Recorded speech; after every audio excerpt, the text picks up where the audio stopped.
स्वागत है आप सभी का Urmila Devi PG college online classes में। मैं अनिल कुमार मौर्य आपको डीएलएड सेकेंड सेमेस्टर कक्षाओं का संचालन कर रहे हैं। तो सुप्रभातम छात्रों, कैसे हैं आप लोग। चलिए हम आज चर्चा करते हैं हिंदी के अंतर्गत क्रिया। क्रिया क्या है? किसी को कार्य करना ही क्या कहलाता है? क्रिया कहलाता है। जैसे वह पढ़ती है, वह पढ़ती है,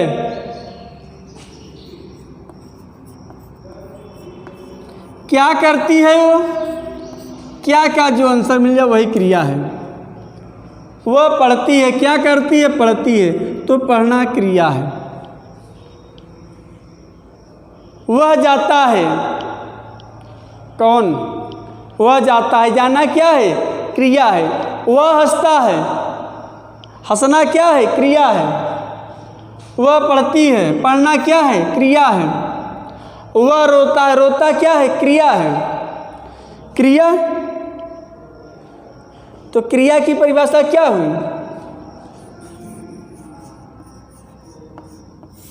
क्रिया मतलब कार्य। तो क्रिया की परिभाषा देखिए एक लाइन में, वे शब्द जिनसे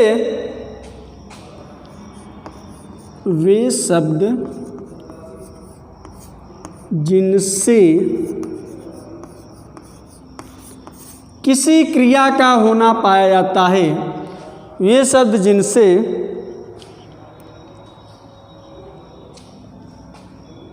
किसी कार्य का होना पाया जाता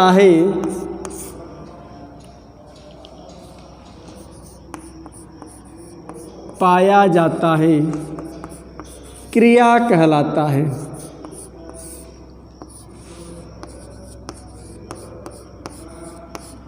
क्या कहलाता है?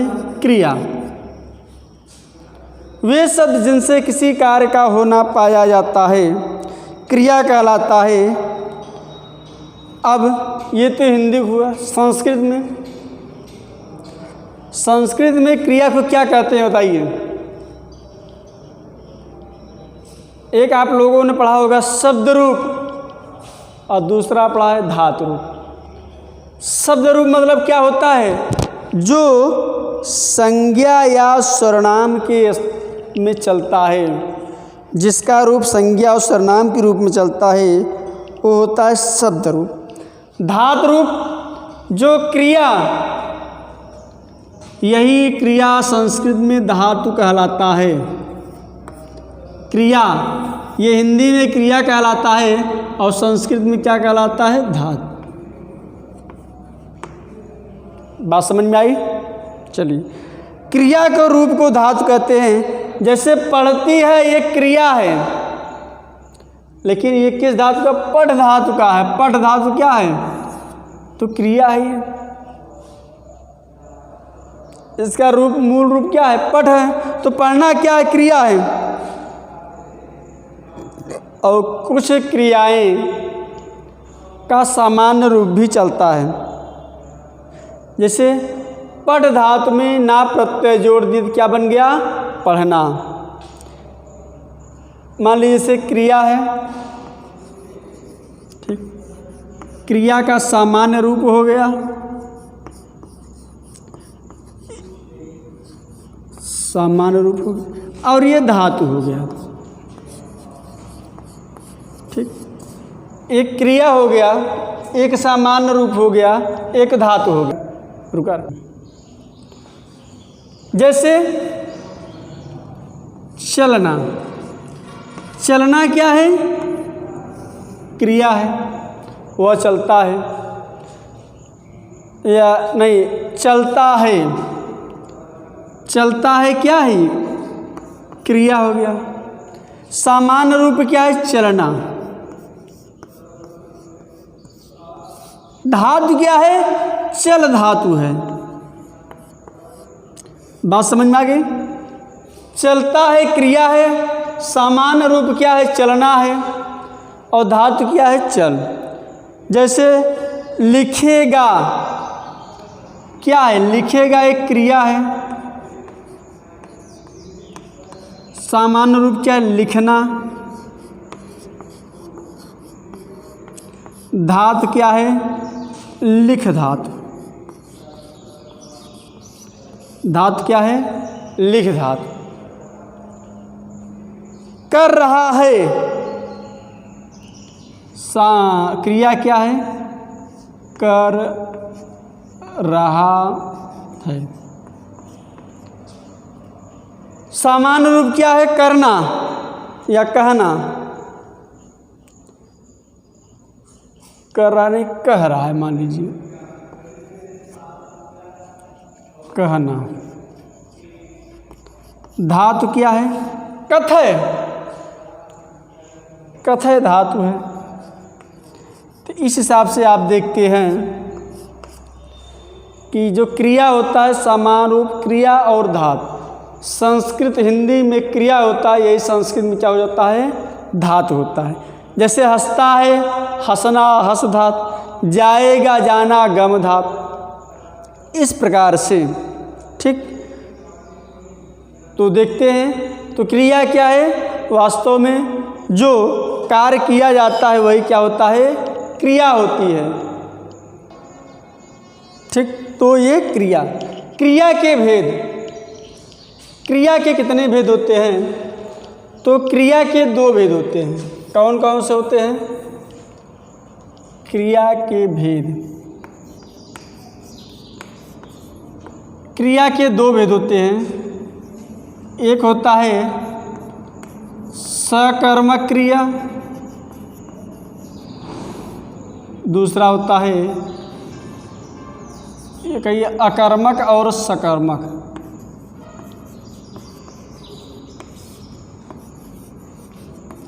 अकर्मक क्रिया, सकर्मक क्रिया।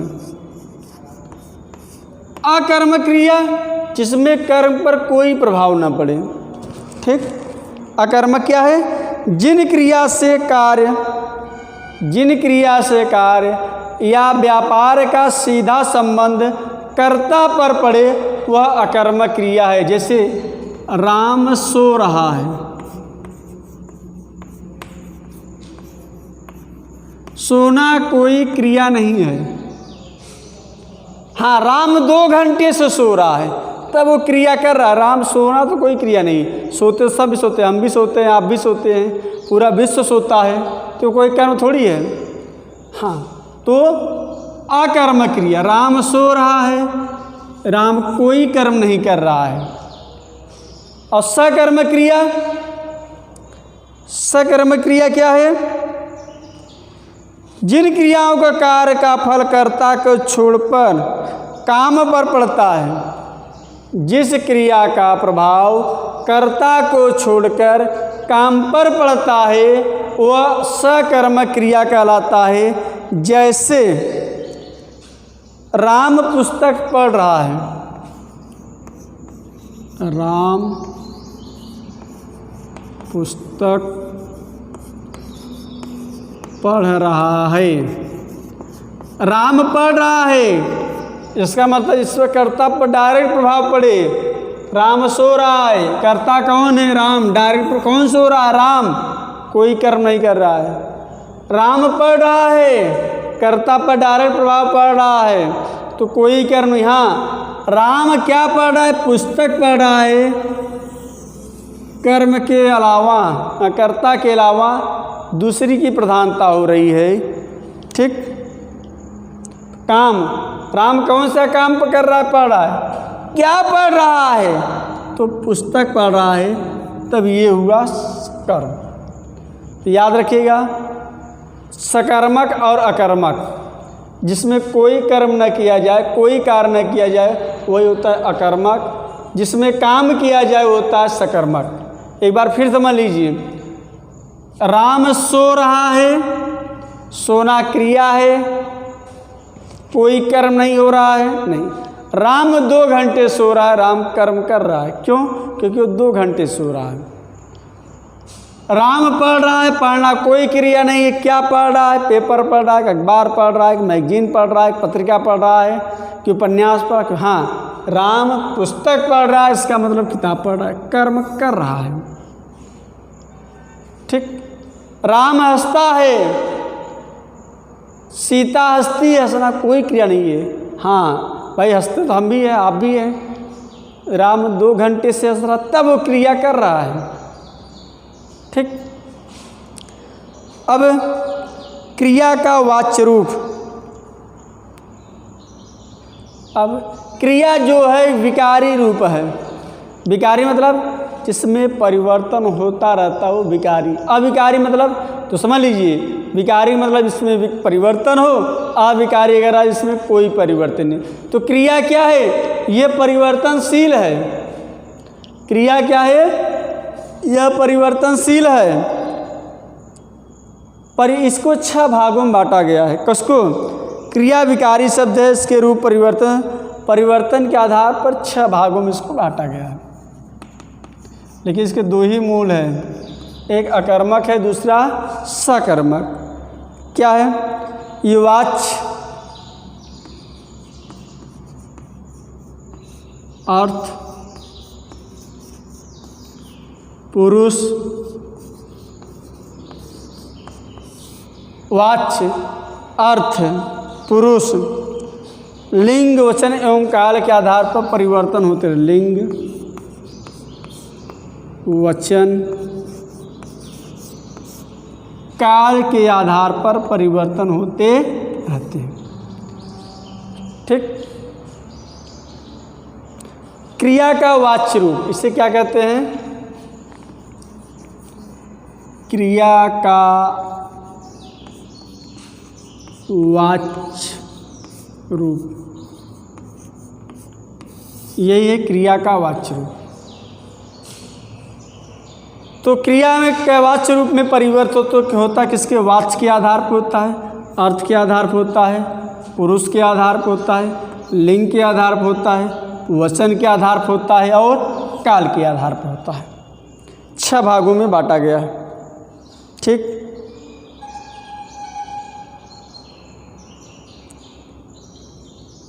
चलिए देखते हैं एक एक चीज। अब क्रिया के वाच्य। वाच्य कितने प्रकार के होते हैं? 3 प्रकार के, कृत्यवाच्य, कर्मवाच्य और धातुवाच्य। पढ़ाए भी थे।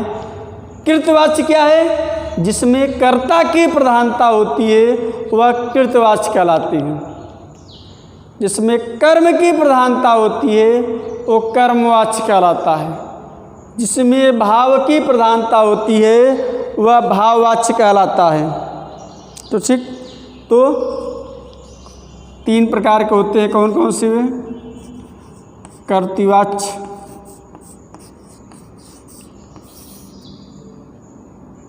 वाच्य कितने प्रकार के होते हैं? 3। कर्तृवाच्य, कर्मवाच्य, भाववाच्य। ठीक। जिसमें कर्ता की प्रधानता होती है उसे कर्तृवाच्य कहते हैं। जिसमें कर्म की प्रधानता होती है उसे कर्मवाच्य कहते हैं। जिसमें भाव की प्रधानता होती है उसे भाववाच्य कहते हैं। तो वाच्य 3 प्रकार के होते हैं। कौन कौन से? कर्तृवाच्य, कर्मवाच्य और भाववाच्य। ठीक। कर्तृवाच्य क्या होता है? जैसे वह एक ढक्कन बनवाता है, वह एक ढक्कन बनवाता है। कौन? कर्ता की प्रधानता, वह बनवाता है ढक्कन, यानी वह कर्तृवाच्य। कर्मवाच्य क्या है? जिसमें कर्म की प्रधानता होती है और क्रिया का सीधा संबंध कर्म से ही होता है, कर्मवाच्य कहलाता है।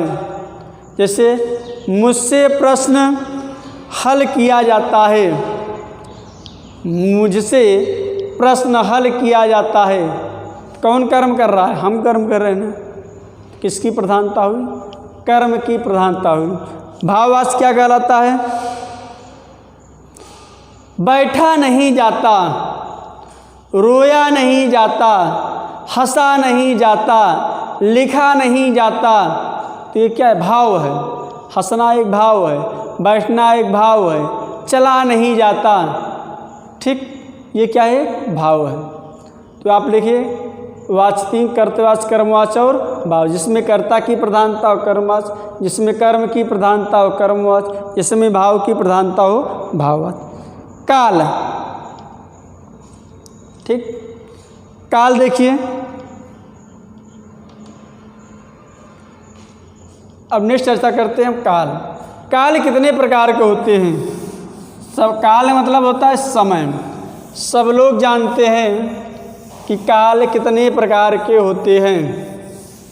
काल 3 प्रकार के होते हैं। हिंदी में कहते हैं वर्तमान काल, भूतकाल और भविष्यकाल। क्या होता है? वर्तमान काल, भूतकाल और भविष्यकाल। चर्चा करते हैं काल। काल क्या है? सब लोग कहते हैं काल काल काल काल। क्रिया के मूल रूप, जिसके क्रिया का जिस रूप से उसके होने का समय बोध होता है। क्रिया के जिस रूप से उसके होने का बोध होता है उसे हम क्या कहते हैं? काल। ठीक, अगर क्रिया का काल होने के समय वर्तमान है तो वर्तमान काल, भूत है तो भूतकाल, अगर भविष्य है तो भविष्यकाल। तो काल कितने प्रकार के होते हैं? 3। कौन कौन से? वर्तमान काल,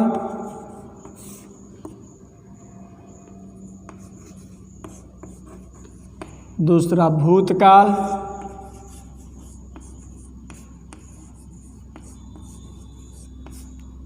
तीसरा भविष्यकाल।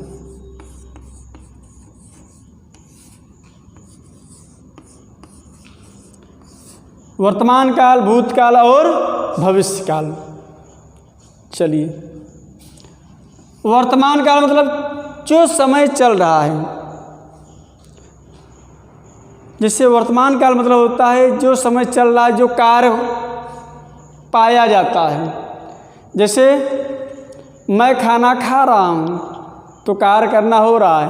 मैं चल रहा हूँ, मैं सो रहा हूँ, मैं देख रहा हूँ, तो क्या है? ये कार्य हो रहा है, कार्य करना पाया जा रहा है। तो वर्तमान काल का अर्थ होता है वर्तमान काल में कार्य का होना या करना आरंभ हो चुका होता है किंतु उसकी समाप्ति नहीं होती है। अर्थात इसमें वर्तमान समय में क्रिया का करना या होना पाया जाता है। और वर्तमान काल के भी 3 भेद होते हैं। वर्तमान काल कितने भेद होते हैं? 3। कौन? सामान्य वर्तमान काल,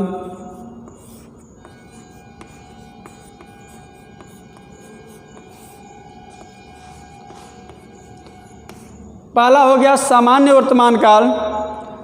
दूसरा है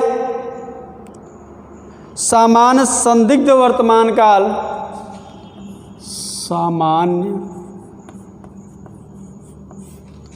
संदिग्ध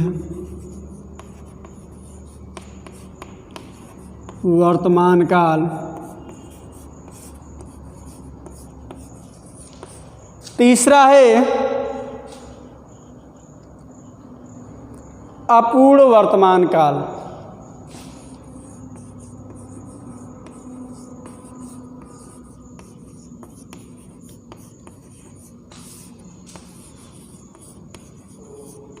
ठीक, तो वर्तमान काल जो कार्य करना पाया जाता है, कार्य शुरू होता है, समाप्ति नहीं होता है, वह वर्तमान।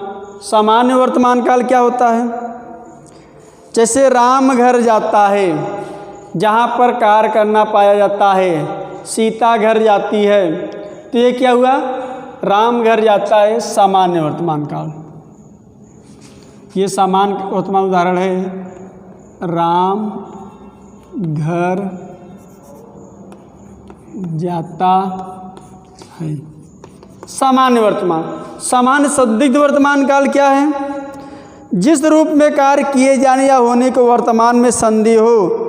सामान्य संदिग्ध वर्तमान रूप जैसे राम घर जाता होगा, इसका उदाहरण देखिए, राम घर जाता होगा। सामान राम घर जाता है, यानी राम घर जाता होगा, संदिग्ध है, राम जाता तो होगा लेकिन क्लियर नहीं है जा रहा है कि नहीं। अपूर्ण वर्तमान काल, राम घर जा रहा है, राम घर जाता है, राम घर जा रहा है। पूर्ण वर्तमान काल, राम घर जा रहा है। अपूर्ण वर्तमान काल क्या होता है? क्रिया का वह रूप जिससे कार्य के करने या होने की अपूर्णता का बोध हो, अपूर्ण वर्तमान काल कहलाता है। भूतकाल तो सामान्य कितने प्रकार के? वर्तमान काल 3 प्रकार के होते हैं। कौन कौन से होते हैं? सामान्य वर्तमान काल, संदिग्ध वर्तमान काल और अपूर्ण वर्तमान काल। भूतकाल कितने प्रकार के होते हैं? तो भूतकाल 6 प्रकार के होते हैं। भूतकाल कितने प्रकार के होते हैं? 6 प्रकार। अब भूत वर्तमान काल के, भूतकाल किसे कहते हैं? जिसका कार्य हो चुका हो, कार्य की समाप्ति हो चुकी हो, उसे भूतकाल कहते हैं। यह 6 प्रकार का होता है। सामान्य भूत, आसन्न भूत, पूर्ण भूत, अपूर्ण भूत, संदिग्ध भूत और हेतु मद। ठीक, इस प्रकार से आप देखते हैं कि भूतकाल 6 प्रकार के होते हैं। कौन कौन से होते हैं? सामान्य भूत, आसन्न भूत, पूर्ण भूत। देखिए इसके 6 प्रकार। सामान्य भूतकाल,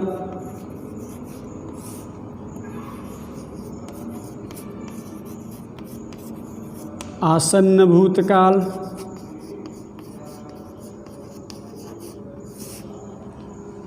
सामान्य भूतकाल, आसन्न भूतकाल,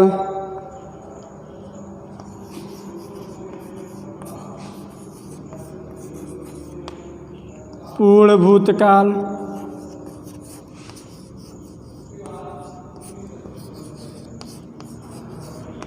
अपूर्ण भूतकाल,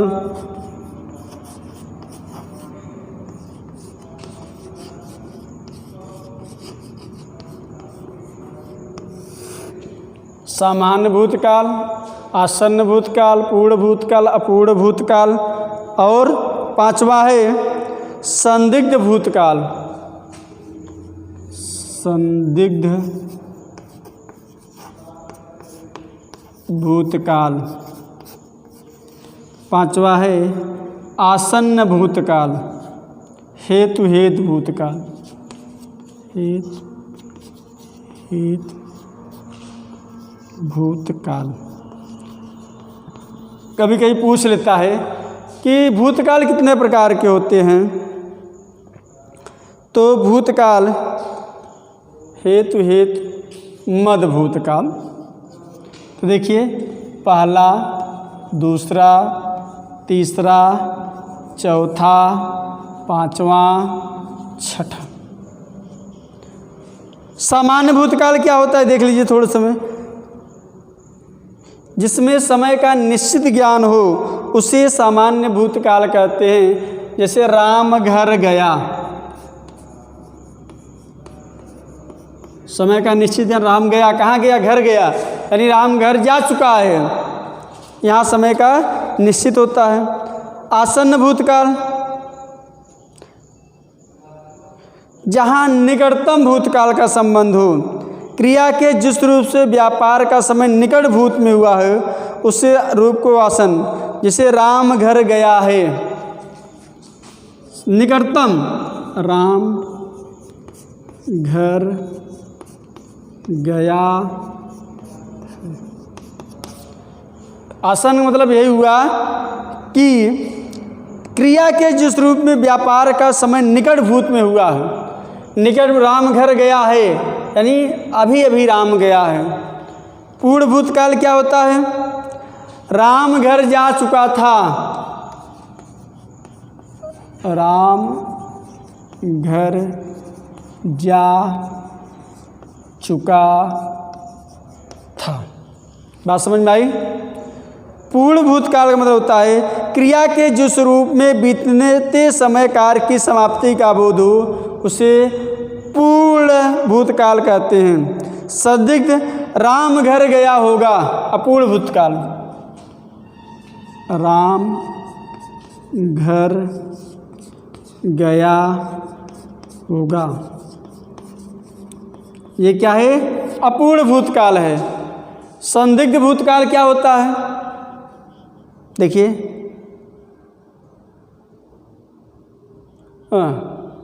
राम घर गया होगा, ये संदिग्ध का है।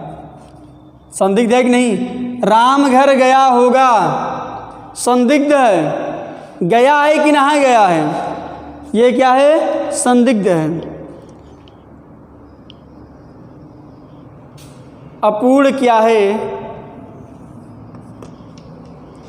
अपूर्ण है राम घर जा रहा था, राम घर जा रहा था, ये इसका है। ये अपूर्ण भूतकाल है, ये संदिग्ध। राम घर गया होगा, गया है कि नहीं गया? संदिग्ध है। राम घर जा रहा था, अपूर्ण है, घर नहीं पहुंचा है, जा रहा था। हेतु भूतकाल क्या होता है? क्रिया के जिस रूप से पता चले क्रिया भूतकाल में होने वाली थी किंतु किसी कारण से वह न हो सकी, उसे हेतु मदभूत कहते हैं। जैसे यदि मैं आता तो राम घर चला गया होता, यदि मैं आता तो राम घर चला गया होता।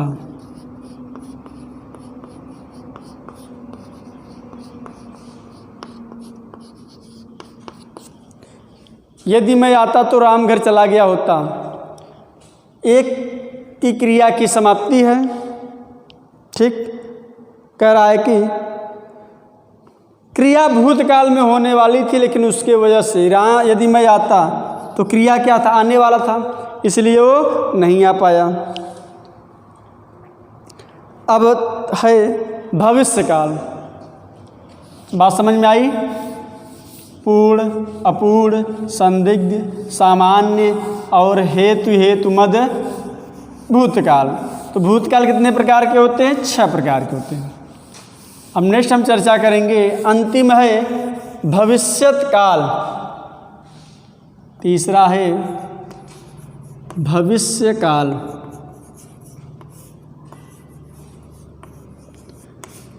भविष्य काल जो कार्य होने वाला है उससे भविष्य काल करें। क्रिया जिस काल में होने वाला है उसे भविष्यत काल कहते हैं। या भविष्य क्रिया का बोध हो वह भविष्य। जैसे राम कल जाएगा, राम कल जाएगा, तो राम गया नहीं है, राम जा नहीं रहा है, राम कल जाएगा। ठीक, तो न राम गया है न राम जाएगा, राम न गया है न राम जा रहा है, बल्कि राम जाएगा गेगी जहाँ आता है वहाँ क्या होता है? भविष्यत काल का प्रयोग होता है। अब भविष्य काल कितने प्रकार के होते हैं? 3 प्रकार के, 4, 5।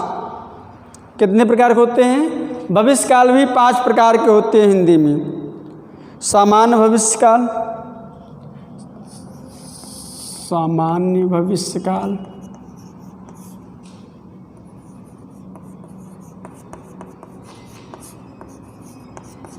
संभाव्य भविष्य काल,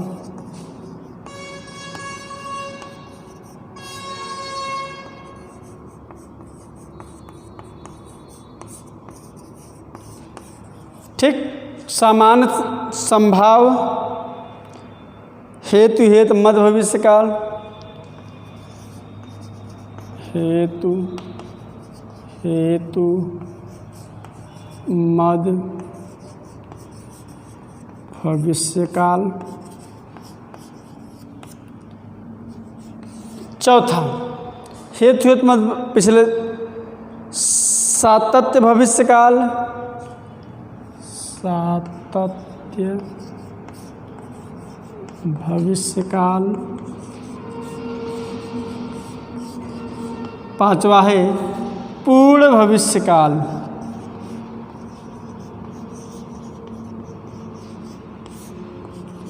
एक नज़र देख लीजिए सामान्य भविष्यकाल में क्या होता है।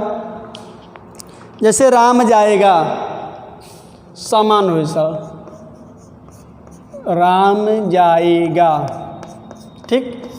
संभाव भविष्यकाल है, संभाव में क्या है, शायद वह कल आए, संभावना है, संभाव, शायद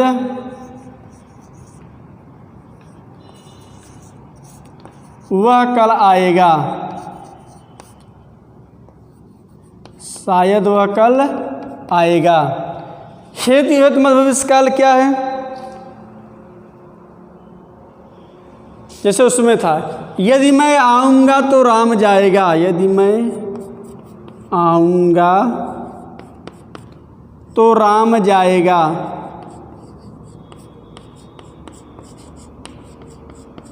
ठीक। सातत्य भविष्यकाल क्या है, वह घर जाता रहेगा, सतत मतलब कार्य कर रहा है, वह घर जाता रहेगा। पूर्ण भविष्यकाल क्या है, वह घर जा चुका होगा, वह घर जा चुका होगा। ठीक। वह घर जा चुकेगा। ठीक। देखिए यह था भविष्यकाल। कितने प्रकार के होते हैं, 5 प्रकार के। सामान्य भविष्यकाल, संभाव्य भविष्यकाल, हेतु हेतु मद भविष्यकाल, सातत्य भविष्यकाल, पूर्ण भविष्यकाल। राम जाएगा, संभावना व्यक्त किया जाए, शायद कल वह जाएगा। हेतु हेतु मद, एक कार्य की समाप्ति ना दूसरे की, एक कार्य के दूसरे की जहाँ कार्य होता वहाँ हेतु। यदि मैं आऊँगा तो राम जाएगा।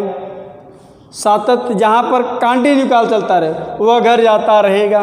पूर्ण भविष्यकाल, वह घर जा चुका होगा। इस प्रकार आप देखते हैं वर्तमान काल, भूतकाल, भविष्यकाल के भी कई पार्ट थे। ठीक। तो ये था आपका काल। काल मतलब समय। मुख्य रूप से 3 प्रकार के, तो वर्तमान काल, भूतकाल, भविष्यकाल।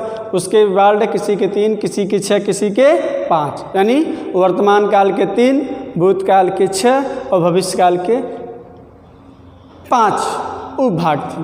तो हमारा वीडियो आपको कैसे लगा कमेंट जरूर करिएगा। मिलते हैं फिर एक नए टॉपिक के साथ अगले वीडियो में। तब तक के लिए सुप्रभातम, सुमध्याह्न। धन्यवाद।